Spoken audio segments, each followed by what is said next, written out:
Hey Logan, Coach Brandon here, and today we'll go ahead and look at a few of your videos. No big deal that you didn't check in last week. I kind of figured it was a deload or something along those lines. With movement coaching, it's always kind of tough to look at a deload unless they have very specific movement issues or very severe movement issues, where we're looking at like scapular position and function in a row or something like that. But for a deload, somebody that moves as well as you do may not be quite as needed unless we have something specific we're looking at. So looking at the actual video. So let's go ahead and start with the squat. This is the one I'd like to focus on the most. So the biggest thing I actually want to highlight here before we actually even look at the video is that anytime somebody goes into extension, lumbar extension at the top of their squat, it's really, really popular. Well, not popular, it's really common. But anytime someone goes into extension, we see it with the belt. You can see it at any angle, even in front of the person, because they're wearing a belt. If they weren't wearing a belt, it'd be really hard to see unless you're on the side. But with a belt on, we can see it from every angle because there's a certain shifting it does when somebody goes into extension and passively lengthens their abdominals. So you got to keep in mind though that most of the time, the reason people go into extension is because they're breathing. As minuscule as it seems, it's actually so vitally important. And oftentimes, people will even go into extension as they breathe, so they'll be here, and then they'll brace, get ready to squat, and a bit of a shit show from there. So again, it's not quite to a point where we're extending like completely going to lumbar extension as we're breathing necessarily, but the second we take a really chesty breath, a breath that looks like this, that encourages that extension because we're passively lengthening our abdominals, which makes it so we can't brace at our fullest capabilities. And then on top, and which obviously contributes greatly. And then on top of that, the second we passively lengthen with load on our back and go into slight extension, that's going to mess with the length tension relationships, everything downstream. Hamstrings get longer, quads get shorter. A lot of people will experience TFL pain or a number of different hip muscles in the hip, extreme pain, discomfort, or even severe injury with it. So there's a lot of things that can go on downstream outside of just energy leaks and reduced ability to produce force. So we really got to look towards this and really focus on not so much movement quality, but it's mainly going to come from get better from hip hinging mechanics, better breathing and bracing. That's actually the most important one. That alone will set everything in place really nicely. And those are probably the big two. So once more, breathing and bracing, we have to get used to breathing diaphragmatically. Our breath should be here and bracing like that rather than, again, that just encourages extension, which has a slew of negative effects, as we already talked about. And then two is going to be that proper hinging mechanics. We have to have our upper body fold as our lower body actually as it actually goes back. So we really have to focus, and this is stuff that you likely already know, but we really got to focus on our upper body following our lower body as we actually hinge down.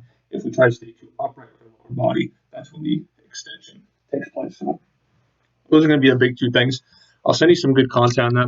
There's the drill that I might have already given to you with the shoulder rock or PVC pipe, practicing 3 points of contact, carefully hinging right before you squat, kind of get some positional awareness. But for you, I think the biggest thing, actually, I know the biggest thing is going to be proper breathing. That's going to be so vitally important. Again, seems a little minuscule to some, but it's so fundamental. It's going to really help to correct a lot of the very little things that have a great effect going on downstream. So looking at the actual video, I'll kind of show you what I'm talking about. Now, I want you to really pay close attention to your chest as you take a breath in. Right there. So it's nearly 100% filling in the chest as you breathe, you'll see. And the second you do that, we're passively lengthening our abdominals, which does not allow us to brace properly. And on top of that, we're encouraging extension in the lumbar as we ascend in the hole. So let's look at it one more time here.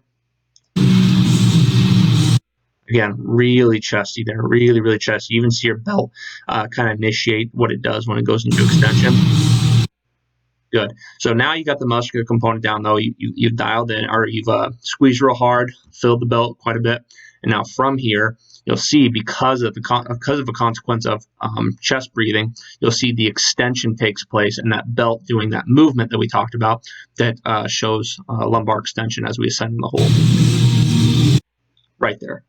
So you break at the hip pretty fast as you ascend in the hole, so it's kind of hard to see, but we'll see that belt do that shift, and we'll see extension happen at the lumbar. And then a tiny bit of flexion on the bottom.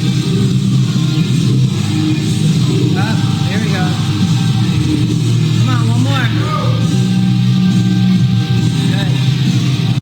Now again, with other videos, actually, the ones that you videotaped in the front, it was actually quite a bit more severe. This one was actually the least extension of the 3 squat videos that you sent me. I think it was 3. But yeah, this is, if anything, it was the least, but we can see it the best because it's that side angle video, or that side angle camera video. So just looking at that, though, again, 2 big things. We'll work on those in coming weeks, but I really want you to kind of see how we need to change our breathing and kind of understand the concepts behind that and why it's so important. Looking at the next video here. I don't know what order I'm going. There we go.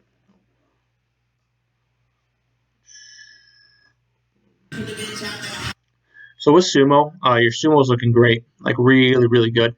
It's beautiful. I think sumo right now is probably your best lift. It's gorgeous. Don't really have much to note on it. Just very minuscule things. But right now you're moving lighter load, I would say, so stinking fast. It's kind of hard to see what exactly we could improve on it because nothing's major by any means. You seem to be building tension a lot better since we first started talking. Building tension a lot better. There's less, if I don't see any actually now, forward motion, and it's a really nice pattern as you shoot to the top. The one thing that I'd like you to mess around with and kind of try is actually slowing down your setup just a little bit and trying to make it so that we keep our hips just a little higher. Now, individuals like yourself that have massive quads and are just a tiny bit anterior chain dominant or just have very big, strong quads, they're more tempted, and this was me a few years ago, big time, they're far more tempted to drop their hips lower and use said musculature to fire up.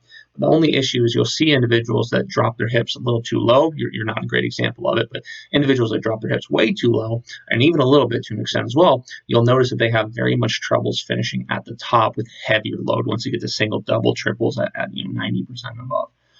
So you're at a load right now where it's almost impossible to see, and you may be a certain build where dropping your hips as low as you're doing right now may be incredibly beneficial. We don't need to mess with it whatsoever, but something that I'd like you to at least mess with.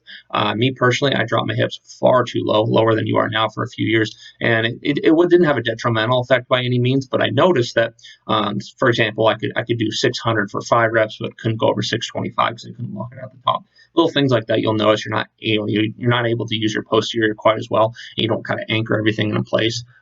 So just mess around with that a little bit. Try keeping those hips a little higher by the time you get into a point where you're fully tensioned and you're ready to lift, and see if that helps, see if that affects anything. You might feel a little more pull in your hamstring and notice you're using your posterior a little bit better, or you may notice it's terrible and you don't like it at all. This version's better for your build. But again, that's getting into really minute details, and that's really the only thing I'm noticing right now.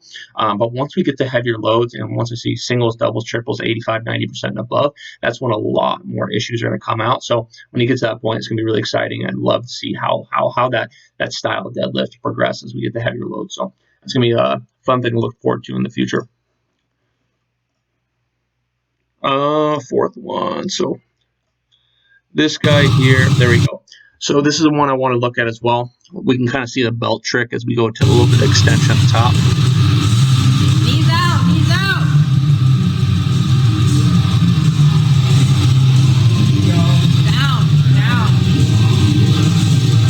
So again, we're seeing it quite a bit there, and that chest breath to initiate things. There we go. This is actually the last video we'll look at, and just to kind of reiterate my point one more time, you'll actually see the barbell move, and with the individuals that really chesty with their breath, they're not breathing diaphragmatically properly, you'll see the barbell move even, and that's what we're seeing with yourself right now. The barbell even moves, which is typically not a good indicator of proper breathing and bracing. So just working on that's going to be huge, and you can see the belt start this thick, and then boom. With the camera angle, it kind of gets skinnier because of how your hips are tilting as you ascend in the hole. So you can kind of see that how it looks with the belt as you go into a slight extension as you ascend in the hole. And again, that's just with joint centration, leg tension relationships downstream, to energy leak, so on and so forth. Don't need to reiterate too much, but I just want us to understand the significance and really work on breathing and bracing. So looking at this one more time, we'll see big chest breath and then extensions and ascend to the hole.